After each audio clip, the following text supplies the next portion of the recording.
all the prophets were told about Hazrat Muhammad Mustafa sallallahu alaihi wasallam beforehand. Why all these opposition then? What do you mean by why? I can't understand the question at all. The prophets never opposed, who were told.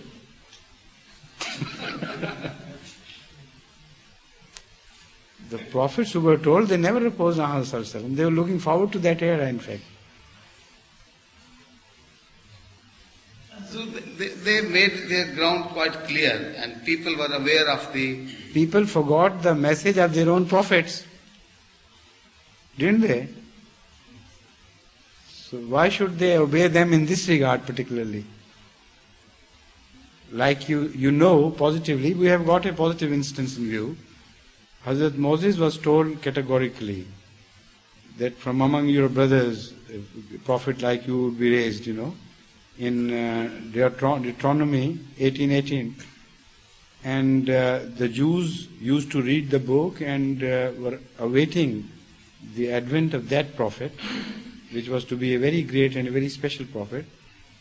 So when they practically rejected all the teachings of Moses, they also rejected this.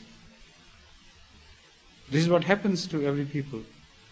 So Hazrat Isa alayhi salatu wasalam, Jesus Christ, peace be upon him, was told categorically, as we are told by St. John, that Paraclete would come.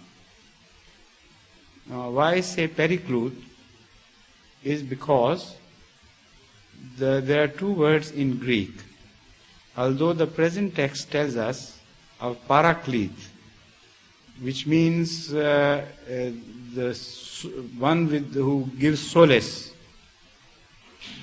and consoles. The consoler is also, it is translated as consoler.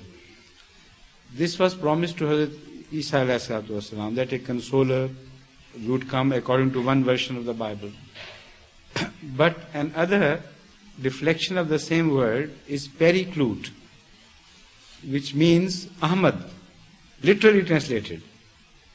And some Christian scholars have also mentioned this.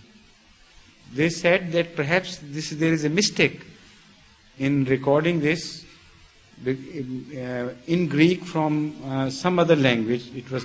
Greek was not the direct language in which revelations were made to Jesus Christ, peace be upon him. Either it was Hebrew or Aramaic. Some scholars believe it was Aramaic, but personally I am inclined to Hebrew anyway. So this was a translation, and the word translated got transcribed in a way that people got confused and thought it was Paraclete, while in reality it was Paraclete. So Paraclete means a consoler, and Paraclete means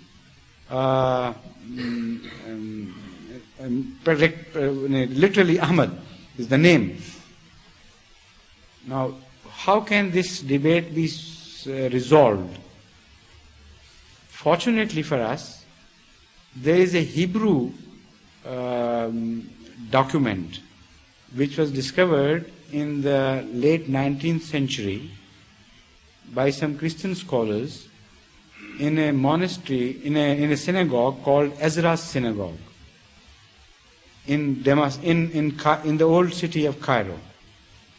So this Ezra's Synagogue in the old city of Cairo had one old document, original document written in Hebrew, and this is called the Damascus document. In the Damascus document, Hazrat Jesus Christ is told to have mentioned that Ahmad would come. Ahmad. In the Hebrew, Ahmad is the alternative Ahmad. And Ahmad should be translated in Greek by the word Paraclete, not by Paraclete. So, on authority of that document, things become very clear to us, where and how the mistake was committed. Maybe the mistake was committed after the claim of the Holy Quran that Hazrat Isa alayhi salatu wasalam was told in so many ways, so many words clearly that Yati min ba'd ismuhu Ahmad, a prophet would come after me whose name would be Ahmad. So it must have worried Christian scholars after they saw that Ahmad was actually written in so many words, and the Holy Prophet of Islam is revealed by Allah that his name was mentioned to Jesus Christ, peace be upon him. So they must have interpolated later on, and because Hebrew was translated by Christian scholars into Greek, maybe it was done later on, that interpolation. I don't know when it was. But on the authority of this document, I can say positively that the statement of the Holy Quran about Ahmad is very clear. And Periclute, as other Christian scholars have also inclined to believe, was the original word. So when these prophecies are made by Jesus Christ in such clear terms, people who know them, instead of believing in them, they begin to interpolate and try to change the shape of words and so that they can deceive the rest of the world. In such a state, how can they accept such prophecies? And this is the answer to your question, why these people while their prophets had been clearly told about the coming of Hazrat Muhammad Mustafa Sallallahu Alaihi Wasallam, did not believe in him.